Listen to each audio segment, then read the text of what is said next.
My girlfriend said, I called 911 and told them you hit me so you'd come home from poker night early. The police were at my door. I replied, creative. Then I showed officers my doorbell camera footage of her rehearsing her story and punching herself. When they arrested her for filing a false report and wasting emergency resources, I, 31 male, was holding a full house when my phone started vibrating across the table. 11 missed calls from my girlfriend Becca. Then the text, come home now or you'll regret it. Stepped outside to call her. She answered before the first ring finished. Where are you? Voice shaking, but something about it felt performed. Poker night, like I told you 3 days ago. What's wrong? I need you home, right now. Becca, what happened? Are you okay? Long pause. Too long. Just come home. I'll be there at midnight like I... Forget it. Click. Weird, but whatever. She'd been moody lately. Went back to the game. 20 minutes later, unknown number. This is Officer Davis. Are you the resident of apartment 4B? My stomach dropped.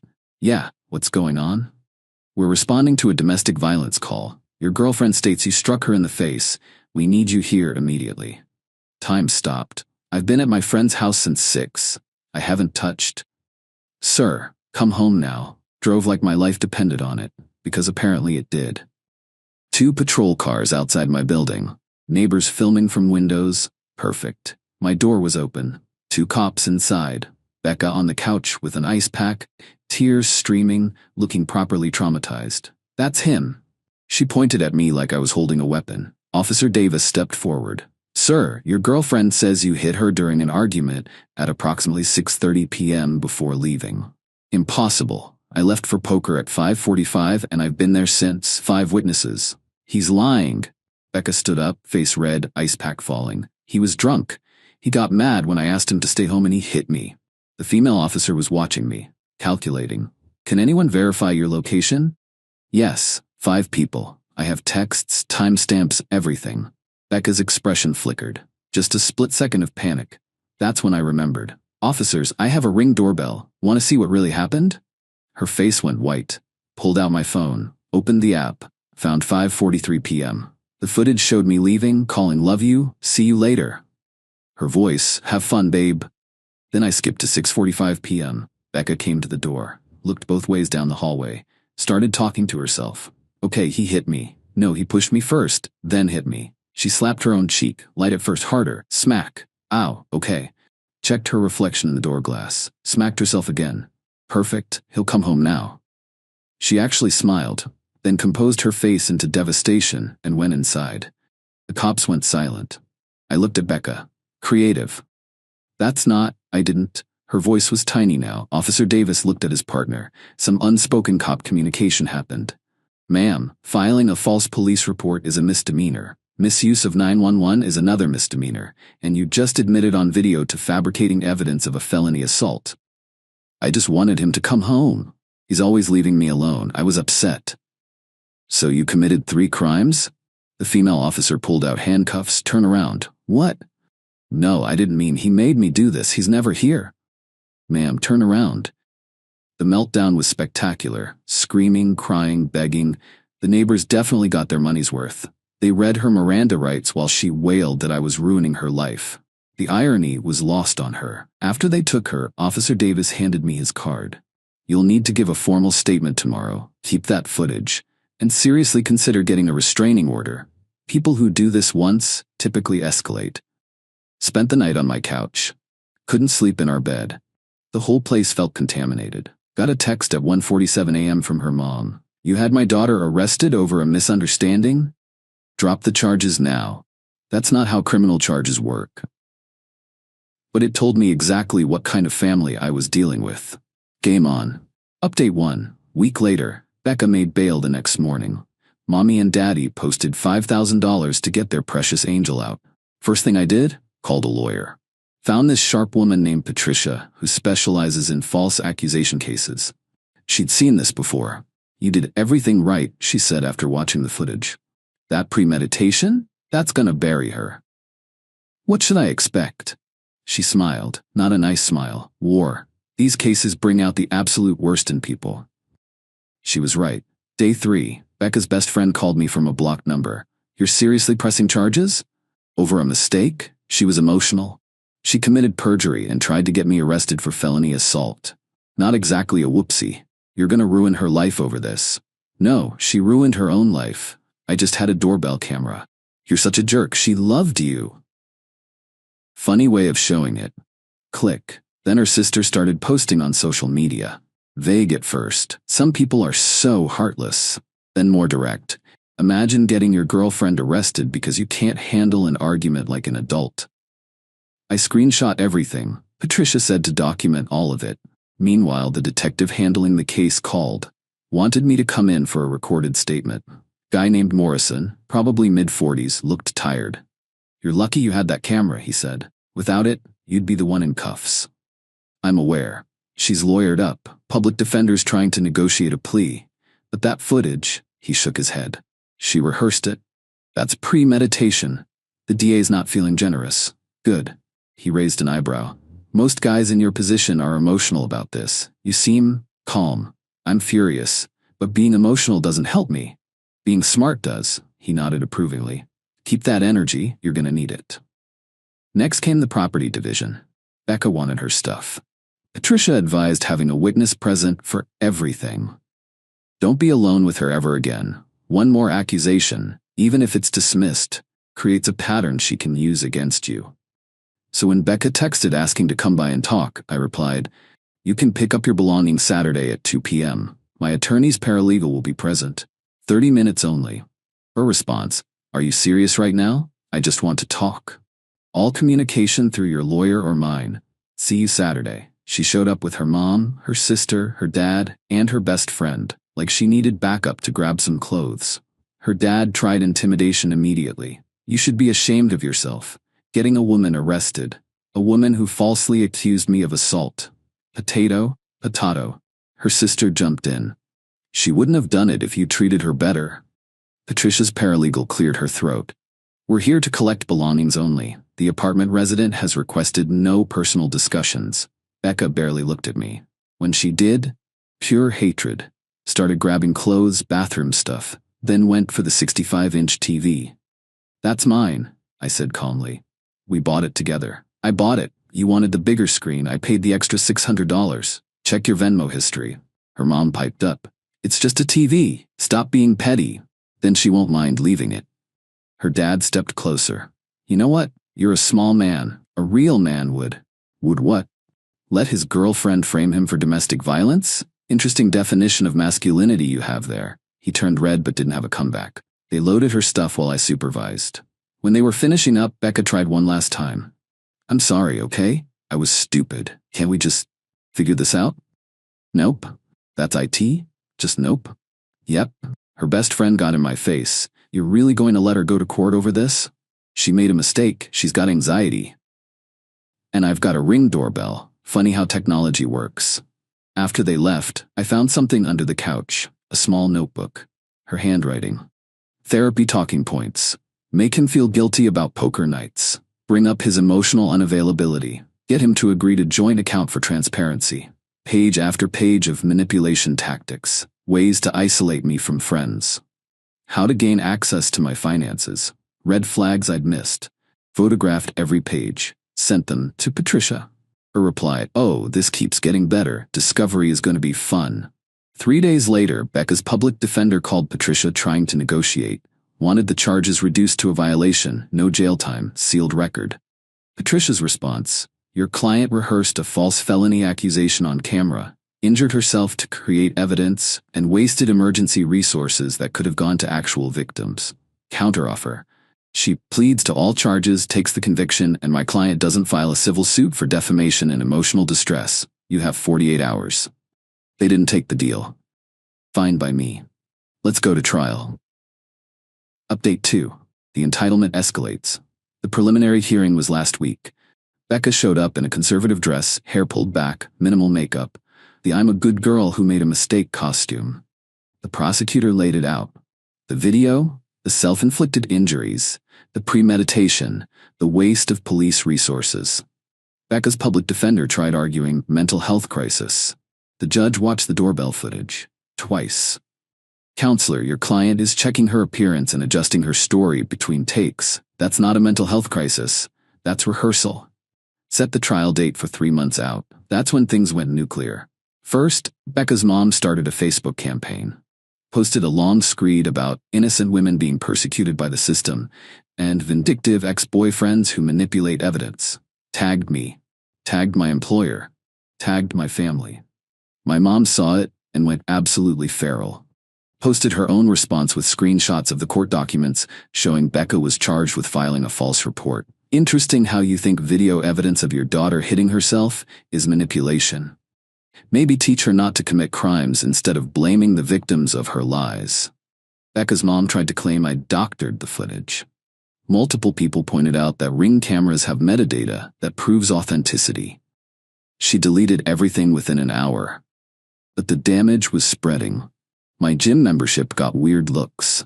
The front desk girl who used to chat with me suddenly went cold. Apparently Becca's sister had told everyone there that I got away with assault on a technicality. I pulled the manager aside, showed him the court docs, explained the situation. He was cool about it but said, "You understand why we have to be careful." Sure. Guilty until proven innocent, even with proof. Then came the really crazy escalation. Becca filed for a restraining order against me, claimed I was harassing her family, stalking her social media, and threatening her through mutual friends. All complete fiction. But I still had to take a day off work, hire Patricia to represent me at the hearing, and sit there while Becca cried about being terrified of me. Patricia came prepared. Phone records showing I'd blocked Becca's number. Social media data showing I'd blocked her and her family on everything. Witness statements from friends confirming I hadn't mentioned her name in weeks, except to my lawyer. The judge reviewed everything. Looked at Becca. "Ma'am, you're currently facing criminal charges for filing a false police report. Now you're here, filing what appears to be a false restraining order claim. Do you see the pattern problem here?" Her public defender tried to intervene. The judge shut it down. Petition denied. And counselor? Tell your client that filing false legal documents is going to make her criminal case significantly worse. Becca burst into tears. Her mom started yelling at the judge about protecting male abusers. The bailiff had to escort them out. But here's the thing, even though I won, even though her petition was denied, people at work heard I had a restraining order hearing. They don't hear the outcome. Just the accusation. My boss called me in. I'm not saying I believe anything, but HR is getting concerned about the situation. The situation where my ex is facing criminal charges for lying about me? I know, but optics matter. Maybe keep your head down for a while? Translation: you're radioactive until this blows over. That weekend, 11 p.m., I'm watching TV. Doorbell camera alerts. It's Becca. She's pounding on my door. "Open up. We need to talk." I called 911 immediately. Stayed inside. Let the camera record everything. "I know you're in there. You can't just ignore me. You ruined my life." She tried the doorknob, kicked the door, screamed about how I was destroying her, and she'd make sure everyone knew the truth. The cops arrived in 6 minutes, found her still there, mid-rant. They arrested her. Again, violation of the no-contact order from her bail conditions. Patricia filed for an emergency protective order the next morning, granted immediately. The prosecutor called Patricia directly. "Your client's ex just violated bail conditions. We're adding witness intimidation to the charges. Her bail's getting revoked." Becca spent 5 days in lockup before her parents could scrape together a bondsman. During those 5 days, her dad called my office. Got through to my boss somehow. Told him I was harassing his daughter and shouldn't be trusted around women. My boss called me in again. This time he looked irritated. "I'm getting really tired of this, but I need you to know it happened." I showed him everything. The court documents, the bail violation, the doorbell footage of her showing up at my place. He sighed. "I believe you, but this is becoming a distraction. I'm the victim here. I know, and I'm sorry, but perception matters. Let's get through the trial and this will all blow over." Perception. That word kept coming up. Patricia filed harassment charges against Becca's dad for the work call. Also sent him a cease and desist for defamation. He backed off after that. But Becca's sister picked up where he left off. Started leaving 1-star reviews on my company's Google page mentioning my name. HR had to get legal involved to remove them. Through all this, Becca's public defender kept trying to negotiate, each offer slightly worse than the last as her behavior kept making her case worse. Final offer before trial: plead guilty to all charges, 90 days jail, 3 years probation, restitution for my legal fees. Patricia asked if I wanted her to accept it. No. I want a jury to hear exactly what she did, and I want the maximum sentence. It might not be worth it. Trials are expensive, time-consuming. I don't care. She tried to ruin my life. She tried to send me to prison. She stalked me, violated court orders, and sixed her family on me. I want everyone to hear what she did. Patricia smiled. Now we're talking. Let's destroy her. Final update. Trial was 3 days ago. I took the stand yesterday. Today they read the verdict. Guilty on all counts. The evidence was overwhelming. The doorbell footage played for the jury 4 times. You could hear the gasps each time she hit herself and checked her appearance. My testimony was straightforward. Patricia prepped me well. Just tell the truth. Don't embellish. Let the video do the heavy lifting. When Becca took the stand, she tried the waterworks. Talked about being emotionally overwhelmed and just wanting attention, not to hurt anyone. The prosecutor asked, "So you were willing to have the defendant arrested and potentially imprisoned for a felony to get attention?" I didn't think it through. But you rehearsed it? Multiple times. Checking your appearance between attempts, that requires thought. No answer to that. Her character witnesses were a disaster. Her mom cried about her baby girl making one mistake. Her sister claimed I'd been emotionally abusive for months. Patricia destroyed that with the notebook showing Becca's planned manipulation tactics. Her best friend actually tried to say I'd probably done something to deserve the false accusation. The judge told her to stick to questions asked. Jury deliberated for 90 minutes. Came back with guilty on filing a false police report, misuse of emergency services, filing a false instrument, attempted witness intimidation for showing up at my door. Sentencing was today. The judge did not go easy. Ms. Rodriguez, you didn't just lie to police. You weaponized the justice system against an innocent person. You wasted resources meant for actual victims. You showed no remorse until you faced consequences. And when those consequences came, you escalated by violating court orders. You've made it harder for real victims of domestic violence to be believed. That, more than anything, is unforgivable. Sentence: 364 days in county jail, 1 day short of a felony, but still maximum for misdemeanor. Eligible for work release after 60 days if she maintains good behavior. 5 years probation after release. 500 hours community service at a domestic violence shelter. The judge's personal touch. $12,400 restitution to me for legal fees. Permanent criminal record. Mandatory counseling. Her mom screamed. Actual screaming in the courtroom. You're destroying her life. For what? She made a mistake. The judge: your daughter's mistake could have sent an innocent man to prison for years. She's getting less than she deserves. Bailiff, remove them. Becca was sobbing. Her dad had to be physically restrained. Her sister was yelling about corruption and protecting abusers. Meanwhile, I sat there thinking, this is what consequences look like when you can't manipulate your way out. Outside the courthouse, Patricia shook my hand. That was the most satisfying conviction I've seen in years. Usually these cases plead out. The jury needed to see what she did. Becca's public defender tried to approach. Patricia shut him down. We're done here. Your client's going to jail. She earned it. The fallout has been interesting. My boss called me the day after the verdict. Congratulations, and I'm sorry for the position this put you in. If you need time off, take it.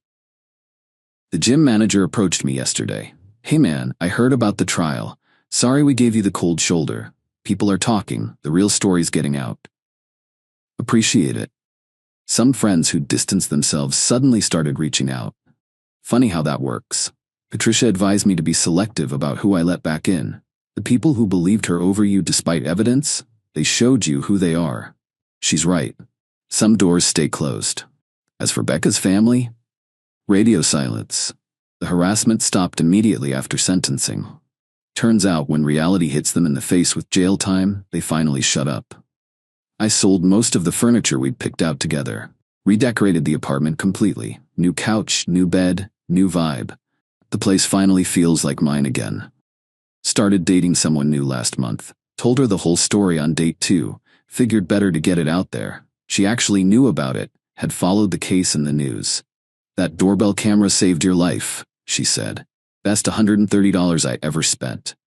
We're taking it slow. Trust doesn't come easy anymore. But she gets it.